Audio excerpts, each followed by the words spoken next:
Yang kami hormati Ibu Monika Guterres, Menteri Kebudayaan dan Media Republik Raja Malta.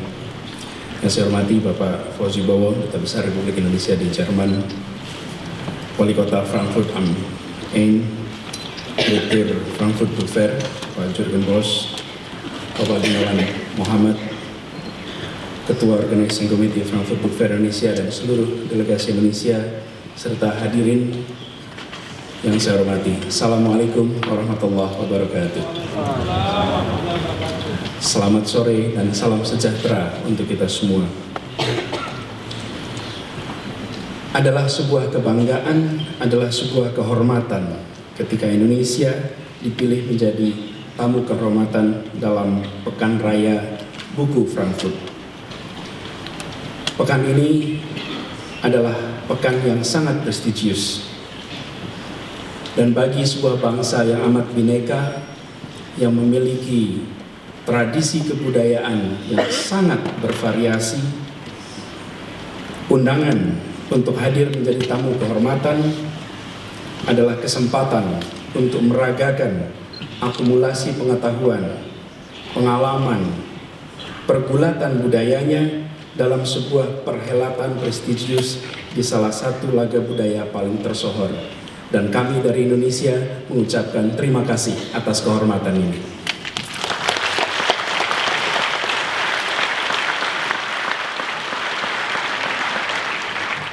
Di samping sebuah kehormatan, ini adalah juga sebuah tantangan.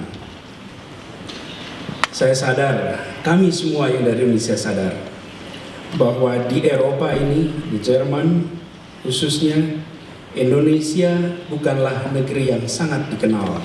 Sebagian belum terlalu mengenal. Dan saya sadar pula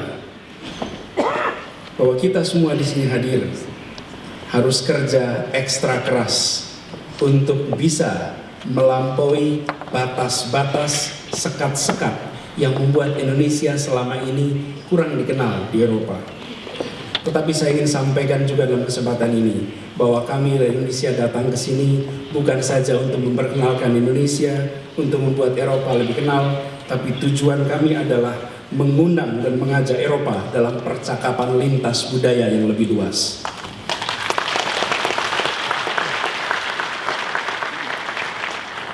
Terutama di masa-masa seperti sekarang ini, ketika ribuan orang, ratusan ribu jumlahnya, berbondong-bondong datang dari luar, berpindah, dan diantaranya berpindah ke Eropa, menjadi bagian dari sini, yang kemudian akan memberikan warna tersendiri bagi Eropa. Dengan kata lain, hari-hari ini Jerman dan Eropa menemukan apa yang biasa kita sebut di Indonesia sebagai kebinekaan, keragaman dalam ekspresi, dalam cara hidup, dalam cara pandang yang mungkin berbeda dengan Eropa sebelumnya. Meski ini bukan hal yang baru bagi Eropa. Sejak Pax Romana dan sesudahnya, Eropa dibentuk oleh berbagai migrasi. Sejak abad 9 dan kemudian abad ke-13, ketika ilmu pengetahuan dan pemikiran dari dunia Islam masuk ke universitas-universitas di Eropa. Karena itu, kami semua berharap kehadiran Indonesia di sini dapat dianggap sebagai satu sumbangan kami untuk meneguhkan bahwa kebudayaan berkembang melalui sikap terbuka. Kebudayaan adalah percakapan terus-menerus, sebagaimana pengalaman kami di Indonesia, di mana kebaruan, kebinekaan, dan keterbukaan membuat budaya kita bisa jauh lebih kaya, jauh lebih indah, dan saya percaya Jerman dan Eropa akan jauh lebih kaya, jauh lebih indah dengan percakapan antar budaya ini.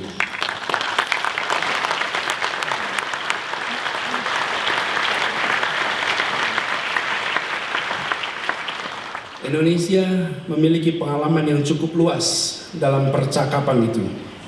Inilah negeri dengan belasan ribu pulau, dengan lebih dari 700 bahasa, lebih dari 300 tradisi lokal, yang selama berabad-abad melalui perdagangan atau diplomasi melalui damai atau perang, keragaman itu dijalani sebagai proses belajar bersama. Berabad-abad bangsa di Kepulauan Nusantara belajar management of differences, mengelola perbedaan.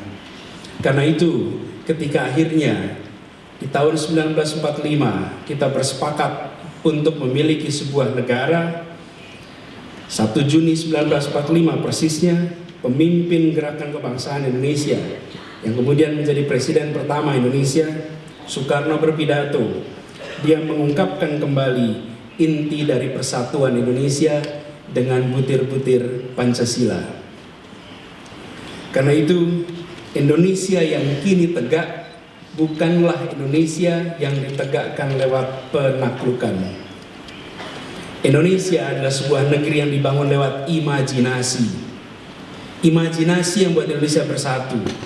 Ratusan bahasa, ratusan suku memiliki imajinasi akan membangun sebuah negara yang sama, bangsa yang sama, dan bersepakat untuk menggunakan bahasa bersama, dan bahasa bersama itu bukanlah bahasa kaum mayoritas, tetapi bahasa kaum minoritas, dan disepakati 17 tahun sebelum hadirnya negara. Tak banyak bangsa di dunia yang bisa menyepakati bahasa bersama 17 tahun sebelum hadirnya negara. Bahasa bersama tak lahir melalui undang-undang yang didekretkan oleh negara dan dipaksakan kepada penduduknya. Bangsa ini bersepakat untuk memiliki satu bahasa sebelum ada negara. Ini adalah salah satu contoh perjalanan bangsa Indonesia di dalam mengelola perbedaan, menemukan sebuah platform untuk menyatukan, bukan dengan meleburkan identitas, tapi dengan mendaya gunakan daya pikir lewat ekspresi bahasa.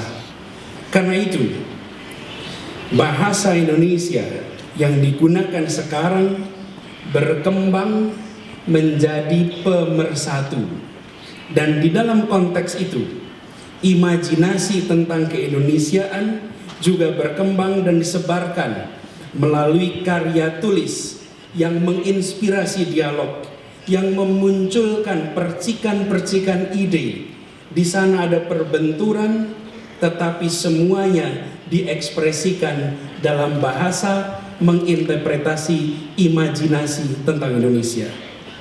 Indonesia menjadi sebuah titik temu dari ratusan bahasa, ratusan bangsa yang kemudian sekarang kita mendapatkan kehormatan untuk menghadirkan itu semua di dalam Pekan Buku di Frankfurt. Kami bisa mengatakan bahwa sejauh ini kami berhasil, dan insya Allah kami akan terus mempertahankan ini meski jalan masih panjang dan tidak mudah. Republik ini baru berusia 70 tahun, dan dalam 70 tahun ini kita bersama-sama dengan semangat gotong royong mengubah potret bangsa kita dari 5% buta huruf. Saya ulangi, dari 5% melek huruf, 95% buta huruf. Hari ini kita bisa mengubah, berbalik literasi menjadi 95%. Tak banyak bangsa di dunia dengan besaran penduduk seperti ini bisa mengubah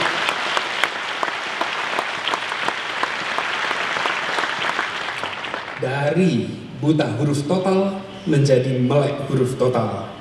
Di bawah kolonialisme, Indonesia tak banyak mengenal universitas. Kali ini kita sudah memiliki lebih dari 3.500 universitas. Kelaziman membaca di kalangan penduduk Indonesia memang belum tinggi. Kita masih rendah, tetapi trennya makin meningkat, terutama di kalangan generasi muda. Dan mengelola perbedaan dengan damai yang menjadi inti demokrasi adalah bagian dari ikhtiar 16 tahun terakhir bangsa Indonesia. Indonesia selama 16 tahun terakhir ini secara terus-menerus mengupayakan ekspresi perbedaan dengan kedamaian. Karena itulah inti dari demokrasi. Kebisingan yang muncul dari demokrasi diiringi dengan kedewasaan untuk mengelola perbedaan. Kami memang pernah mengalami masa yang sulit, masa yang traumatik, baik di era 60-an maupun berbagai kejadian konflik lainnya. Tapi alhamdulillah, kami dengan perlahan tapi pasti melampauinya satu persatu, mengelola perbedaan dengan kedewasaan, dan mengelola perbedaan untuk belajar, untuk saling belajar dengan tiada henti-hentinya. Belajar tentang diri kita, belajar tentang orang lain, tentang dunia lain. Dan Indonesia adalah sebuah negeri yang berprinsipkan Pancasila. Dengan porsi penduduk terbesarnya memeluk agama Islam. Di Indonesia selama berabad-abad, Islam dan Muslim telah mewarnai perjalanan bangsa ini dengan pesan-pesan keterbukaan, kedamaian, dan apresiasi tentang kebinekaan. Dinamika antar pemikiran memang selalu hadir, tapi bingkai kebinekaan tetap menjadi rujukan kita bersama. Dalam proses itulah peran buku dan karya tulis menjadi sangat vital. Juga untuk masa depan, buku dalam bentuknya yang sekarang akan berubah, dan memang pasti akan berubah. Namun esensinya, yaitu kreativitas dalam bidang pemikiran dan keindahan, akan terus berlanjut. Kita semua berharap agar Indonesia dengan hadir di Pekan Raya Buku ini memandang ke sebuah era melampaui buku, sebuah era yang tak lagi mengandalkan buku dalam bentuknya yang sudah berumur ratusan tahun, sejak mesin cetak ditemukan di Korea atau di Gutenberg di Jerman. Karena itu kita hadir di sini bukan saja dengan ekspresi buku, kami hadir di sini dalam berbagai karya ekspresi budaya, seni rupa, arsitektur, fotografi, film, kuliner, seni pertunjukan. Semua diciptakan dalam kemerdekaan kreatif yang sekarang ini sedang tumbuh di Indonesia. Karena itu, Bapak Ibu hadirin yang saya hormati, dengan ini kami mengundang Anda semua untuk memasuki suasana seperti yang diimajinasikan oleh para pendiri Republik kami. Kami mengundang Anda semua untuk merasakan keindonesiaan, untuk merayakan kebinekaan. Terima kasih. Assalamualaikum warahmatullahi wabarakatuh.